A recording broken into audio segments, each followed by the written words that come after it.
ದಿನಕ್ಕೊಂದು ಕಂಟೆಂಟ್ನ ಮತ್ತೊಂದು ವಿಡಿಯೋಗೆ ತಮಗೆಲ್ಲರಿಗೂ ಸ್ವಾಗತ ಅಂತ ಹೇಳ್ತಾ ನಾನು ರವಿ. ಇವತ್ತಿನ ಕಂಟೆಂಟ್ನ ಕಡೆಗೆ ನೋಡ್ತಾ ಹೋಗೋದಾದರೆ 2026ನ IPL ಕೇವಲ 5 ದಿನಗಳಷ್ಟೇ ಉಳ್ಕೊಂಡಿದೆ.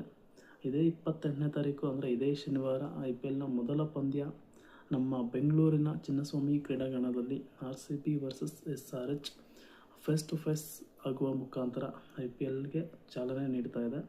ಸೊ ನಾನಿವತ್ತು ಮಾತಾಡೋಕ್ಕೆ ಹೋಗ್ತಾ ಇರುವಂತಹ ಒಂದು ವಿಚಾರ ಏನು ಅಂತ ನೋಡ್ತಾ ಹೋಗೋದಾದರೆ, RCB ಪ್ಲೇಯಿಂಗ್ 11ನಲ್ಲಿ ಯಾರ್ಯಾರಿಗೆಲ್ಲ ಅಥವಾ ಯಾರ್ಯಾರೆಲ್ಲ ಕಾಣಿಸ್ಕೋಬೋದು ಅಂತ ಅನ್ನೋದ್ರ ಬಗ್ಗೆ ಇವತ್ತಿನ ಒಂದು ವಿಡಿಯೋದಲ್ಲಿ ನೋಡ್ತಾ ಹೋಗೋಣ. ಸೊ ನನಗೆ ಗೊತ್ತಿದ್ದಂಗೆ ಲಾಸ್ಟ್ ಇಯರ್ IPL ಫೈನಲ್ 2025ನ IPL ಫೈನಲ್ ಯಾರೆಲ್ಲ ಆಡಿದರು ಬಹುತೇಕ ಅವರೇ ಇರ್ತಾರೆ. ಸೊ ಲಾಸ್ಟ್ ಇಯರ್ IPL ಫೈನಲಲ್ಲಿ ಯಾರ್ಯಾರು ಆಡಿದ್ರು ಅಂತ ನೋಡ್ತಾ ಹೋಗೋದಾದರೆ, ವಿರಾಟ್ ಕೊಹ್ಲಿ ಮತ್ತು ಫಿಲ್ ಸಾಲ್ಟ್ ಓಪನರ್ಸ್ ಆಗಿ ಆಡಿದರೆ, ಒನ್ ಡೌನ್ ಆಗಿ ಮಯಾಂಕ್ ಅಗರ್ವಾಲ್, ರಜತ್ ಪಟಿದಾರ್ ಅವರು. ಸೊ ಹೌದು, ಐದನೇ ಕ್ರಮಾಂಕದಲ್ಲಿ ವಿಕೆಟ್ ಕೀಪರ್ ಜಿತೇಶ್ ಶರ್ಮಾ ಅವರು. ಸೊ ಆರನೇ ಪ್ಲೇಸಲ್ಲಿ ಲಿಯಾಮ್ ಲಿವಿಂಗ್ಸ್ಟೋನ್, 7ನೇ ಪ್ಲೇಸಲ್ಲಿ ರೊಮಾರಿಯೋ ಶೆಫರ್ಡ್ ಅವರು, 8ನೇ ಪ್ಲೇಸಲ್ಲಿ ಕೃನಾಲ್ ಪಾಂಡ್ಯ ಅವರು, 9ನೇ ಪ್ಲೇಸಲ್ಲಿ ಭುವನೇಶ್ವರ್ ಕುಮಾರ್ ಅವರು, ಮತ್ತು ಜೋಶ್ ಹ್ಯಾಸಲ್ವುಡ್, ನಂತರ ಯಶ್ ದಯಾಳ್ ಅವರು, ಮತ್ತು ಇಂಪ್ಯಾಕ್ಟ್ ಪ್ಲೇಯರ್ ಆಗಿ ಸುಯಶ್ ಶರ್ಮಾ ಅವರು.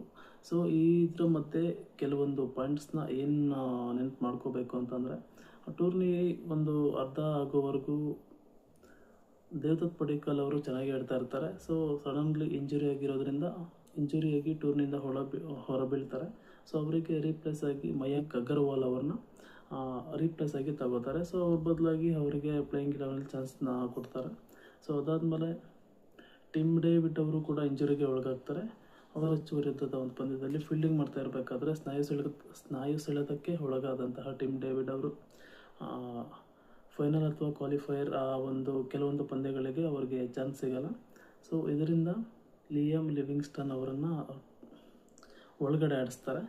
ಸೊ ಇದಿಷ್ಟು 2025ರ RCBಯ ಕಥೆಯಾದರೆ, 2026ರ IPLನ ಬಗ್ಗೆ ನೋಡ್ತಾ ಹೋಗೋದಾದರೆ, ಅಥವಾ ಯಾರೆಲ್ಲ ಪ್ಲೇಯಿಂಗ್ 11ನಲ್ಲಿ ಚಾನ್ಸನ್ನು ಪಡಿತಾರೆ ಅಥವಾ ಅವಕಾಶನ ಯಾರಿಗೆಲ್ಲ ಸಿಗುತ್ತೆ ಅಂತ ನೋಡ್ತಾ ಹೋಗೋದಾದರೆ, ವಿರಾಟ್ ಕೊಹ್ಲಿ ಅವರು ಮತ್ತು ಫಿಲ್ ಸಾಲ್ಟ್ ಅವರು ಖಂಡಿತ ಅವರಿಬ್ಬರು ಓಪನಿಂಗ್ ಇರ್ತಾರೆ. ಸೊ ಅದಾದಮೇಲೆ 3ನೇ ಪ್ಲೇಸಲ್ಲಿ ದೇವದತ್ ಪಡಿಕ್ಕಲ್ ಅವರು ಇರ್ತಾರೆ. ಸೊ 4ನೇ ಪ್ಲೇಸಲ್ಲಿ RCB ತಂಡದ ನಾಯಕ ರಜತ್ ಪಟಿದಾರ್ ಅವರು ಇರ್ತಾರೆ. ಸೊ 5ನೇ ಪ್ಲೇಸಲ್ಲಿ wicket keeper batsman Jitesh Sharma ಅವರು ಆಡ್ತಾರೆ. ಸೊ 6ನೇ ಪ್ಲೇಸಲ್ಲಿ ಖಂಡಿತವಾಗ್ಲೂ ಟಿಮ್ ಡೇವಿಡ್ ಇದ್ದೇ ಇರ್ತಾರೆ. ಸೊ 7ನೇ ಪ್ಲೇಸಲ್ಲಿ ರೊಮಾರಿಯೋ ಶೆಫರ್ಡ್ ಅವರು ಇದ್ದೇ ಇರ್ತಾರೆ. 8ನೇ ಪ್ಲೇಸಲ್ಲಿ ಕೃನಾಲ್ ಪಾಂಡ್ಯ, 9ನೇ ಪ್ಲೇಸಲ್ಲಿ ಭುವನೇಶ್ವರ್ ಕುಮಾರ್, 10ನೇ ಪ್ಲೇಸಲ್ಲಿ ಜೋಶ್ ಹ್ಯಾಸಲ್ವುಡ್, 11ನೇ ಪ್ಲೇಸಲ್ಲಿ ಯಶ್ ದಯಾಳ್, ಮತ್ತು ಇಂಪ್ಯಾಕ್ಟ್ ಪ್ಲೇಯರ್ ಆಗಿ ಖಂಡಿತವಾಗ್ಲೂ ಸುಯಶ್ ಶರ್ಮಾ ಅವರು ಇದ್ದೇ ಇರ್ತಾರೆ. ಸೊ ನೀವೆಲ್ಲ ನೋಡಿರ್ತೀರ ಹೋದ ವರ್ಷ ಯಾವ ರೀತಿ ಸುಯಶ್ ಶರ್ಮಾ ಅವರು ಬೌಲಿಂಗ್ ಮಾಡಿದರು ಅಂತ.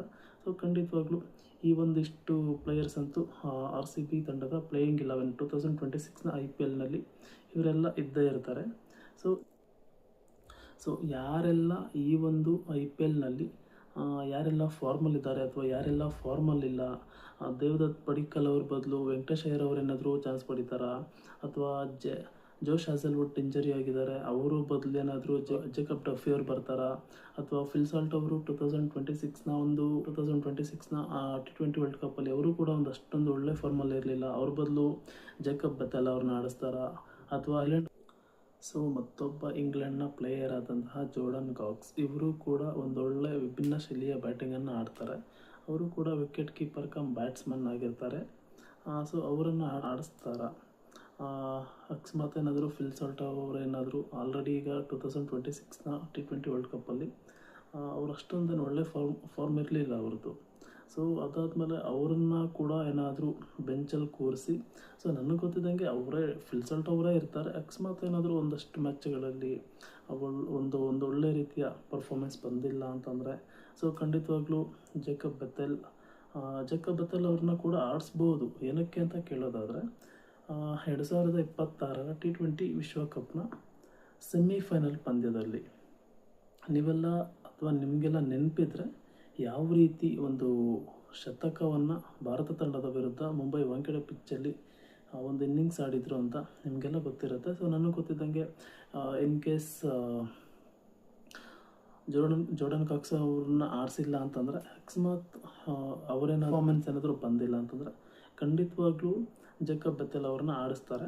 ಸೊ ಇದಾದಮೇಲೆ 3ನೇ ಪ್ಲೇಸಲ್ಲಿ ದೇವದತ್ ಪಡಿಕ್ಕಲ್ ಅವ್ರನ್ನ ಆಡಿಸ್ತಾರೆ.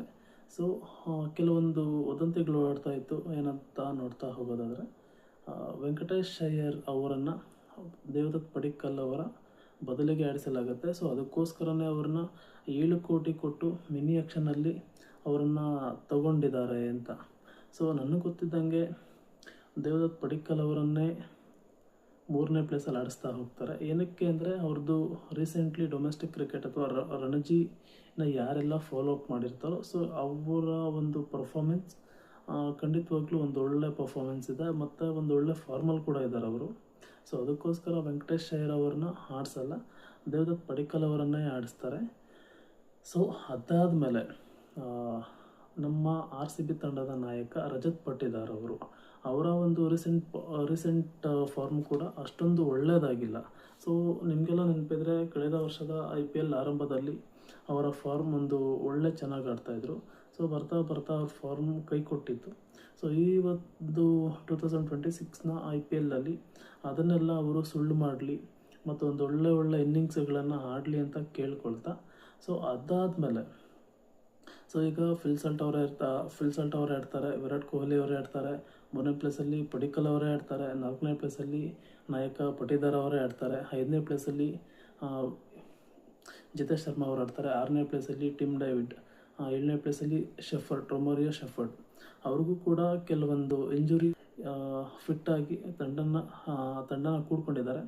ಸೊ 7ನೇ ಪ್ಲೇಸಲ್ಲಿ ಅವರೇ ಆಡ್ತಾರೆ. 8ನೇ ಪ್ಲೇಸಲ್ಲಿ ಕೃಣಾಲ್ ಪಾಂಡ್ಯ ಅವರು ಆಡ್ತಾರೆ. ಸೊ ಡೇವಿಡ್, ರೊಮಾರಿಯೋ ಶೆಫರ್ಡ್ ಮತ್ತು ಕೃಣಾಲ್ ಪಾಂಡ್ಯ ಇವ್ರು 3 ಜನ ಮ್ಯಾಚನ್ನು ಫಿನಿಷ್ ಮಾಡುವಂಥ ಕೆಪಾಸಿಟಿನ ಹೊಂದಿರುವಂತಹ ಪ್ಲೇಯರ್ಸ್ ಇವರು. ಸೊ ಇದಾದಮೇಲೆ ನಾವು ಮತ್ತೊಬ್ಬ ಫಾಸ್ಟ್ ಬೌಲರ್ಸ್ ಬಗ್ಗೆ ನೋಡ್ತಾ ಹೋಗೋದಾದರೆ ಜೋಶ್ ಹ್ಯಾಸಲ್ವುಡ್ ಅವರು ಕಳೆದ ವರ್ಷದ IPL ಫೈನಲ್ ಆದಮೇಲೆ WTC ಫೈನಲ್ನಲ್ಲಿ ಆಡ್ತಾರೆ. ಸೊ ಆ ಒಂದು ಪಂದ್ಯದಲ್ಲಿ ಆಡಿದ ನಂತರ ಮೊನ್ನೆ ರೀಸೆಂಟಾಗಿ ನಡೆದಂತಹ ಇಂಗ್ಲೆಂಡ್ ವರ್ಸಸ್ ಆಸ್ಟ್ರೇಲಿಯಾ ಆ್ಯಶಸ್ನ ಆ ಒಂದು 5 ಪಂದ್ಯಗಳಲ್ಲೂ ಕೂಡ ಅವರು ಆಡಿರಲಿಲ್ಲ. ಸೊ ನನಗೆ ಗೊತ್ತಿದ್ದಂಗೆ ಅವರ ಬದಲು ನ್ಯೂಜಿಲೆಂಡ್ ತಂಡದ ವೇಗಿ ಜೇಕಬ್ ಡಫಿ ಅವರನ್ನು ಕೂಡ ಆಡಿಸ್ಬೋದು. ಸೊ ಅವರು ಯಾವ ರೀತಿ ಒಂದು ಎಕ್ಸ್ಪೀರಿಯೆನ್ಸನ್ನು ಹೊಂದಿದ್ದಾರೆ ಅಂತ ನೋಡ್ತಾರೆ. ಹಾರ್ಡ್ ಲೆಂತ್ ಎಸೆತಗಳನ್ನು ಚೆನ್ನಾಗಿ ಮಾಡೋ ಒಂದು ಕೆಪಾಸಿಟಿನ ಹೊಂದಿರೋದ್ರಿಂದ ಅಕಸ್ಮಾತ್ ಏನಾದರೂ ಜೋಶ್ ಹ್ಯಾಸಲ್ವುಡ್ ಅವರು ಇನ್ನೂ ಒಂದು 2-3 ಮ್ಯಾಚ್ಗಳಿಗೆ ಅನ್ಅವೈಲೇಬಲ್ ಅಥವಾ ಅವರಿನ್ನೂ ಆಡೋಕ್ಕೆ ಫಿಟ್ ಆಗಿಲ್ಲ ಅಂತಂದರೆ ಖಂಡಿತವಾಗ್ಲೂ ಅವರನ್ನು ಆಡಿಸ್ತಾರೆ. ಅಕಸ್ಮಾತ್ ಏನಾದರೂ ಜೇಕಬ್ ಡಫಿ ಅವರನ್ನು ಆಡಿಸಿಲ್ಲ ಅಂತಂದರೆ ಅವರಿಗೆ ಬ್ಯಾಕಪ್ ಆಗಿ ಅಥವಾ ಜೋಶ್ ಹ್ಯಾಸಲ್ವುಡ್ ಅವರಿಗೆ ಬ್ಯಾಕಪ್ ಆಗಿ ಇರುವಂಥ ಪ್ಲೇಯರ್ ಶ್ರೀಲಂಕಾದ ನುವನ್ ತುಷಾರ, ಸೊ ಅವ್ರ ಕಡೆಗೂ ಕೂಡ RCB ತಂಡ ನೋಡ್ತಾರೆ. ಸೊ ಅದಾದಮೇಲೆ ಮತ್ತೊಬ್ಬ RCB ತಂಡದ ವೇಗಿ ಭುವನೇಶ್ವರ್ ಕುಮಾರ್. ಸೊ ಇವ್ರಿಗೆ ಅವಶ್ಯಕತೆ ಇರಲ್ಲ. ಸೊ ಯಾಕಂದರೆ ಇವರು ಫಿಟ್ ಇದ್ದಾರೆ ಮತ್ತು ಯಾವುದೇ ರೀತಿ ಇಂಜುರಿ ಕನ್ಸರ್ನ್ ಇಲ್ಲ ಮತ್ತು ಇವರು ಖಂಡಿತವಾಗ್ಲೂ ಇದ್ದೇ ಇರ್ತಾರೆ. ಸೊ ಇದಾದಮೇಲೆ ಯಶ್ ದಯಾಳ್ ಅವರನ್ನು RCB ತಂಡ ಸೈಡ್ಲೈನ್ ಮಾಡಿದೆ ಅಂತ ಒಂದು ಸುದ್ದಿ ಓಡಾಡ್ತಾ ಇದೆ.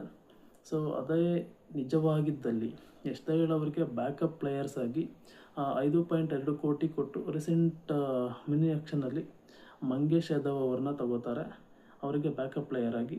ಅಕಸ್ಮಾತ್ ಆಡ್ಸೋಕ್ಕಾಗಲ್ಲ ಅಂತ ಅಂದರೆ ಮತ್ತೊಬ್ಬ ವೇಗಿ ರಸಿಕ್ ಸಲಾಮ್ದಾರ್ ಅವರ ಕಡೆಗೆ RCB ತಂಡ ನೋಡ್ತಾರೆ. ಸೊ ಇದಿಷ್ಟು ಬೌಲರ್ಸ್ ಮತ್ತು ಬ್ಯಾಟ್ಸ್ಮನ್ಗಳ ಕಥೆ. ಆದರೆ ಸುಯಶ್ ಶರ್ಮಾ ಅವರು ಇಂಪ್ಯಾಕ್ಟ್ ಪ್ಲೇಯರ್ ಆಗಿ ಅವರನ್ನು ಆಡಿಸ್ತಾರೆ. ಸೊ ಅವರು ಪ್ಲೇಯಿಂಗ್ 11ನಲ್ಲಿ ಇದ್ದೇ ಇರ್ತಾರೆ, ಇದ್ರ ಬಗ್ಗೆ 2 ಮಾತಿಲ್ಲ. ಸೊ ಇದಿಷ್ಟು RCB ತಂಡದ ಮೊದಲ ಅಥವಾ 2026ನ IPL ಪ್ಲೇಯಿಂಗ್ 11 ಕಥೆ. ಆದರೆ ಮತ್ತೊಂದು ವಿಡಿಯೋದಲ್ಲಿ ಬೇರೆ ತಂಡ ಲಕ್ನೋ, ಡೆಲ್ಲಿ, ಪಂಜಾಬ್, KKR ಈ ಎಲ್ಲ ತಂಡಗಳ ಒಂದು ಪ್ರಿವ್ಯೂ ವಿಡಿಯೋನ ನೆಕ್ಸ್ಟ್ ಅಪ್ಕಮಿಂಗ್ ಡೇಸಲ್ಲಿ ಅಥವಾ ಆದಷ್ಟು ಬೇಗ ಮಾಡೋಕ್ಕೆ ನಾನು ಟ್ರೈ ಮಾಡ್ತೀನಿ. ಸೊ ಇದಿಷ್ಟನ್ನು ಹೇಳ್ತಾ ನಮ್ಮ RCB ತಂಡಕ್ಕೆ ಒಂದು ಶುಭವನ್ನು ಕೋರ್ತಾ ಈ ಬಾರಿ ಕೂಡ ನಮ್ಮ RCB ತಂಡ ಗೆಲ್ಲಲಿ ಅಂತ ಪ್ರಾರ್ಥನೆ ಮಾಡುತ್ತಾ ಇಲ್ಲಿಗೆ ಈ ವಿಡಿಯೋನ ಮುಗಿಸ್ತಾ ಇದ್ದೀನಿ. ಸೊ ಯಾರೆಲ್ಲ ಇದೇ ರೀತಿ ನನ್ನ ಚಾನಲ್ನ ಇನ್ನೂ ಸಬ್ಸ್ಕ್ರೈಬ್ ಮಾಡ್ಕೊಂಡಿಲ್ವೋ ದಯವಿಟ್ಟು ಮಾಡ್ಕೊಳ್ಳಿ ಅಂತ ಕೇಳ್ಕೊಳ್ತಾ ಮತ್ತೊಂದು ವಿಡಿಯೋದಲ್ಲಿ ಮತ್ತೆ ಸಿಗೋಣ. ದಿನಕ್ಕೊಂದು ಕಂಟೆಂಟ್ನ ವಿಡಿಯೋದಲ್ಲಿ ಮತ್ತೆ ಸಿಗೋಣ. ಅಲ್ಲಿವರೆಗೂ ಬಾಯ್.